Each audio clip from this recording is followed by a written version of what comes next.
social and advertising, okay? They kind of go hand in hand. So first I'm going to talk about Facebook because I believe for a contractor or anyone who provides home services, I think that Facebook is super important. And the reason why is because it is word of mouth, and you have the ability to tell directly to people that you know in real life the things that you're doing or the things that you've done or the things that you've completed. I can't tell you how many of my friends, my contractor friends, all the time post finished work of the things that they've done and planted the seed in so many people's heads for free, the awesome work that they do. And now, in the new Facebook, can anyone recommend a handyman? Can anyone recommend a painter? Oh yeah, well I know, blah blah blah. Everything is word of mouth. So, the more times you put your actual completed work up of things that you've done for happy local people, the more you can get naturally recommended when it comes time for people that are looking for recommendations. Like Facebook highlights people looking for recommendations. They celebrate that activity on Facebook because it gets everybody going. Everyone's got very passionate about their recommendations. So Facebook is a hugely important thing if you're in the service industry.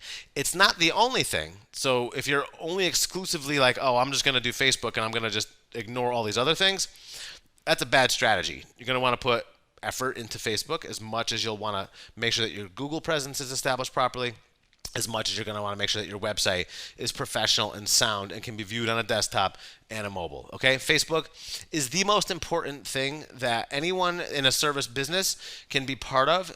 You're not going to, Instagram is all right, but it's not like people are celebrating, bikini models doing yoga poses in front of mountains. They're not really like they're like hiring carpenters. Like they'll celebrate the work, they'll see it, but it's the most powerful venue for it. And also Instagram is Facebook. So like it's not going to hurt to have it on Instagram, but I don't see it as a primary marketing tool. I see that more as a secondary marketing tool. Twitter is absolutely useless for anyone doing anything local in a small business like that. It's just ridiculous. So just cancel that notion altogether that you're going to use Twitter. YouTube is a big investment of time and effort, but very impactful if you have it in you. And I'll get into YouTube and video in a few minutes, okay?